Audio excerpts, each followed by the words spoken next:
My amazing wife is Chinese. She's right here in the audience, and she's never heard this speech before.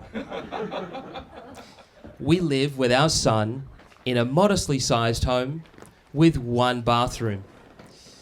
One day, her parents decided to come and visit us and not leave, ever. Some of the less naive among you may know this arrangement is a fairly common thing with Chinese parents. I didn't know it was a thing. It's a scientifically proven fact that parents-in-law are generally incapable of doing things the right way. Add to this the fact that mine are from an entirely different culture, speak a different language, and live with me in a confined area, and hilarity is bound to ensue. I'm going to speak today about my experiences living with them, including their safety habits, eating habits, and gardening habits. Safety.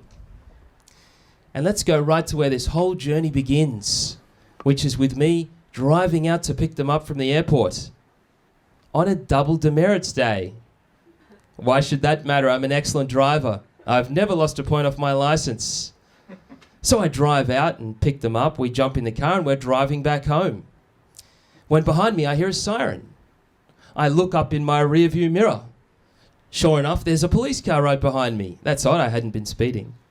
So I pull over. An officer saunters up to my window. "What seems to be the problem, officer?" I say. "Two passengers in the back, not wearing seatbelts," he says. I turn around and look in the back. There are my parents-in-law, they're smiling at me. They're not wearing their seatbelts.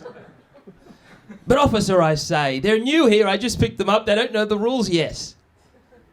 The officer isn't having a bar of it, and he launches into a lecture about what happens when people don't wear their seatbelts. Just as he's getting into the really gory bits, my father-in-law starts laughing. He's laughing because my wife has just explained to him in Chinese that wearing a seatbelt is important.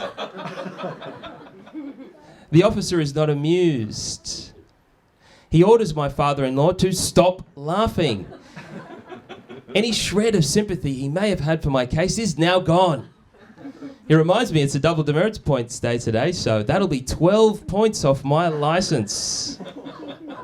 It was fortunate I hadn't lost a point prior because I now had just 1 point left. And that was just the first hour of my life together with my parents-in-law. Eating habits. And what do we think, I wonder, about people who eat with their mouth open? People who slurp their food. In this day and age, we generally accept that people from different cultures will eat their food differently. This is a tolerance thing. But let me ask you this question. Do you extend this level of tolerance to your own dinner table for years at a time? I have, as I'm sure my parents-in-law have tolerated a great many annoying things that I do. However, when given a choice, I do value with food the quality of non-slurpability.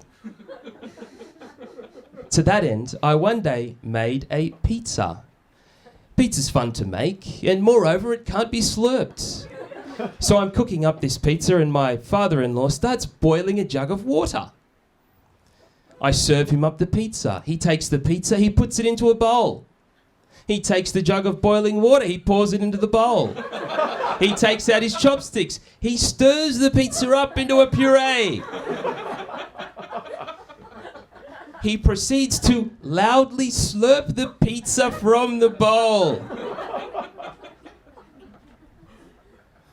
Still on food.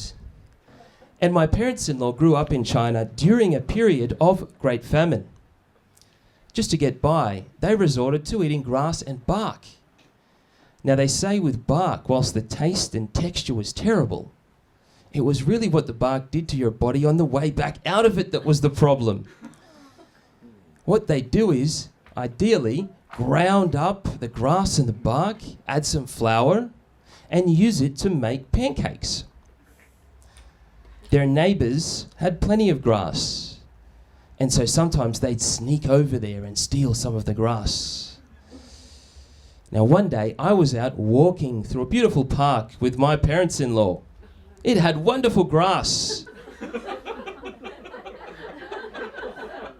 My mother-in-law takes out a plastic bag. She bends down and starts picking some of the grass and putting it into the bag. Of course she was going to eat that. I've since learned that multiple types of grasses, clovers and weeds are indeed edible. Which brings me to gardening habits. And perhaps it was those early childhood experiences that imbued them with a desire to be able to live off the land, because they love growing their own fruits and veggies and having poultry. I knew they'd like nothing better than to turn my backyard into their own personal farm.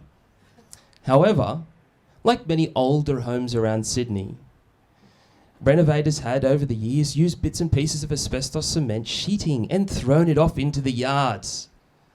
I've found a few such pieces before. I took one and I showed it to my father-in-law and I told him, "This is dangerous." He found that hilarious. I said, "Because of this, you can't dig up the yard to plant veggies, okay?" So one day I come home after work. I look in the backyard. Half of it's been dug up and it's covered in veggies. What was the one thing I asked you not to do? Can't you just read a book or watch TV like normal people? So for Christmas I went to Bunnings. I got them a bunch of huge pots and some soil, some veggie plants, and they love that. They've since been back many times to buy more. My entire backyard is now covered in pots. The upshot is, of course, I get a lot of delicious fresh veggies. Now there are many more amusing stories.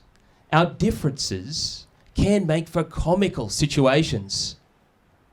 And yes, our differences are exceeded by what we have in common. We're both tolerant, understanding, and indeed appreciative of one another. We both work hard to do the best we can for our family.